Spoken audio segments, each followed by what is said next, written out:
проблемите со кои што се соочува македонското општество не се поврзани ниту со истополовите бракови, ниту со разводот на бракови. Ова се мислам тоа се знае кои се проблеми, сиромаштија, невработеност и така натаму. Согласувате со. И најлесно е да се удри врз најслабите. Кои се најслабите во општество или маргинализираните заедници, жените.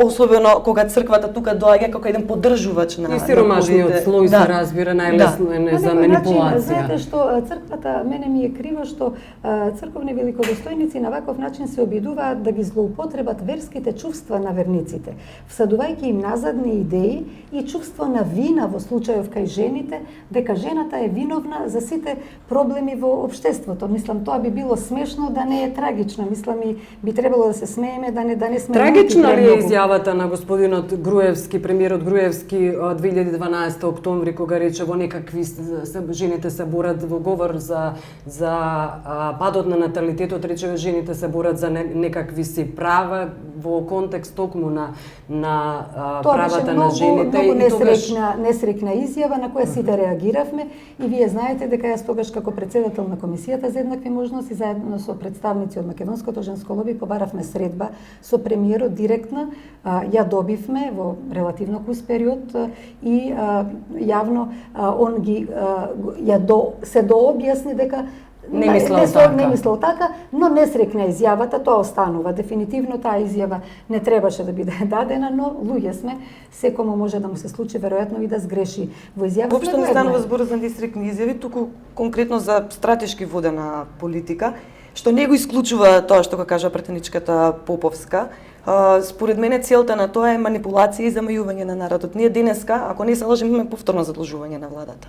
А ние денеска зборуваме над 133 милиони евра. А сме доведени во ситуација да зборуваме дали жените се криви за разводите на браковите. И за опстанок на нацијата. И за опстанок на нацијата. Така што мислам дека е свесно водена кампања, за жал тоа е тоа и ние сме ставени во нивната машина, не можеме да излеземе и се очекува од нас да ги коментираме овие изјави, кои што се еднакво важни, не велам дека не се важни, ама не сметам дека се тоа лапсузи на политичари, туку дека се тоа точно одмерени зборови за да се дефокусира јавноста од нешто што е во тој момент поактуелно или поважно за да се оправда некаква лоша ситуација во која што се наоѓа оваа држава. И сега не е тоа проблемот на Македонија со сиромаштија и невработеност, туку се збеснатите жени. Да. Некои што се однесува до реални решенија, знаете, кои што би требало да се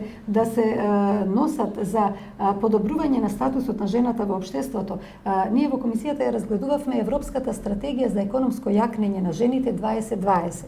Во таа стратегија многу јасно се детектирани полињата на делување и тие се истите кои што ги имаме. Кога ќе почне да се делува, освен што дебатирате, разговарате? Па тоа е делувањето. Кажете ми затоа што прво се дебатира за да може да се сменат закони. Кога ќе биде тоа, господио Поповска?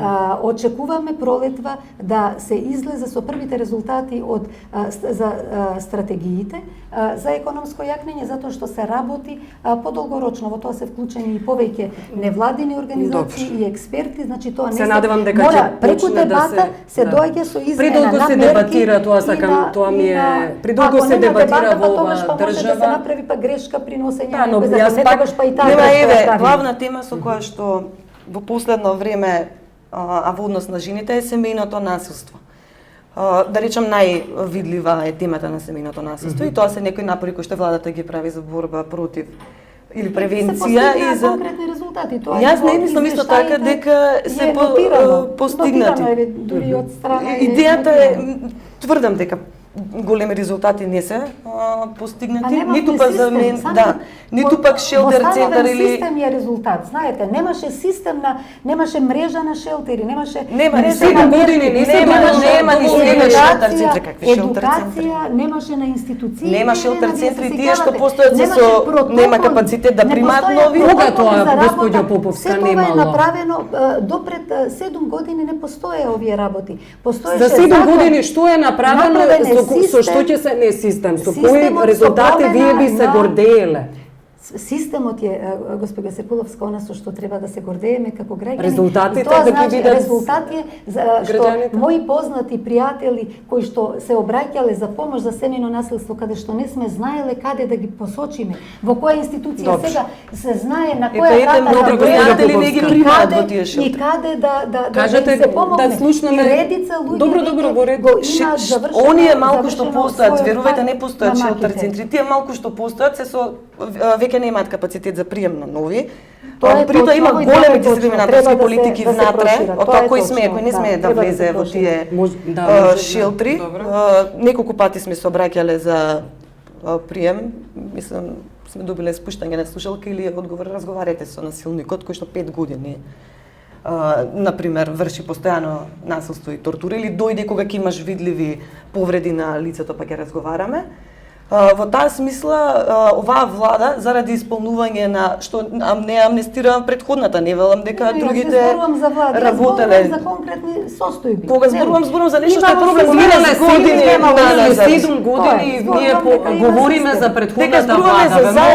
Треба да говориме за резултати на влада, заради исклучиво за резултати. Тоа се ние закони заради Европска унија кои што се носат заради тоа да бидат донесени, ништо повеќе од тоа. Имплементацијата е страшна. Колку не е идеално, меѓутоа дека се направени многу работи се направени, тоа не може да се оспори, нити може да се оспори сите грантови и помошти на жени, било во рурални средини, било за предприемачи, започнување бизнис, било на жртви на кои што се многу поголеми од странски донатори отколку од оваа влада. Не, овие работи се конкретни, овие мерки странските донатори не ги даваат за започнување. Господјо Поповска, мораме да завршиме, се извинувам. Не дека има уште многу работи што треба да се направат, но дека има конкретни резултати има. Да, зошто не инициирате квота и во владата, во парламентот, како стоиме со квота? Тоа не е познато во светската пракса досега и мислам дека тешко дека би одело, но тоа е работа на политичка волја и покажување политичка волја.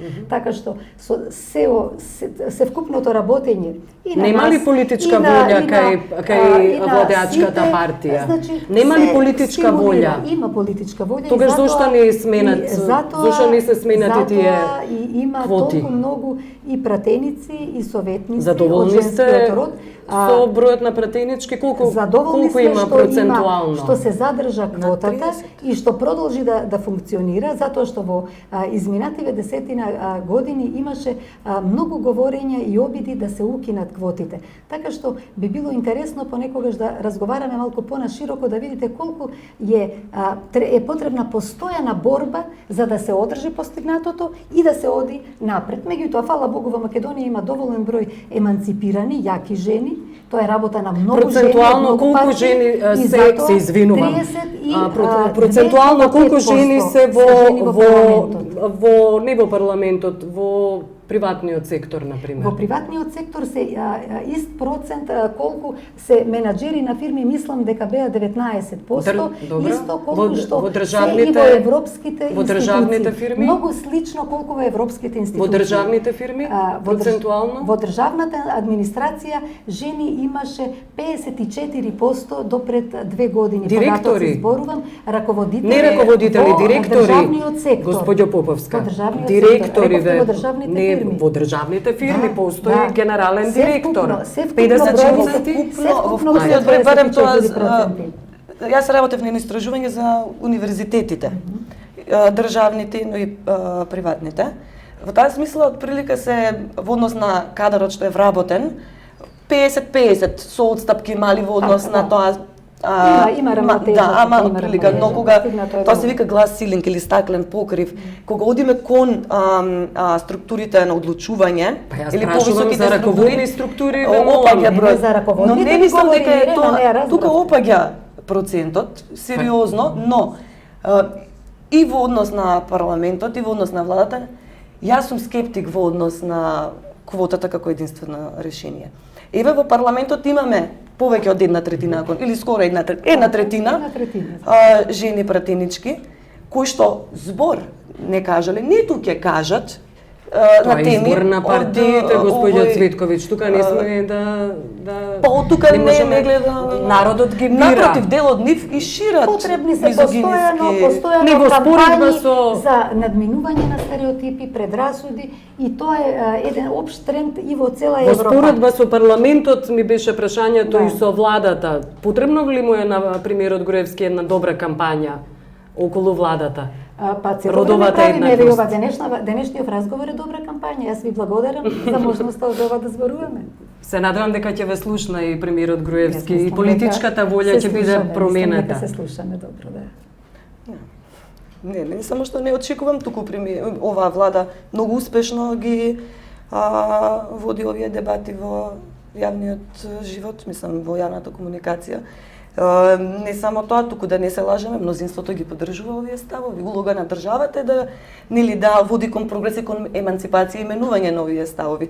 Но ова веројатно и другите влади се повеќе заинтересирани за ставовите на мнозинството во овој момент, немаат таква мисијанска визија за себе си, така што јават или возат на предрасудите, стереотипите кои што постојат, а кои што овој народ за жал не успеал да се справи со нив, а и мислам од каде би добивал такво знаење до образованието?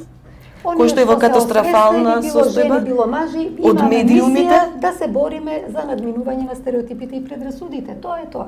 Добро, јас И тука благодарам. влијанието апсолутно ќе дојде. Да благодарам што бевте Јас сам гости. исто така.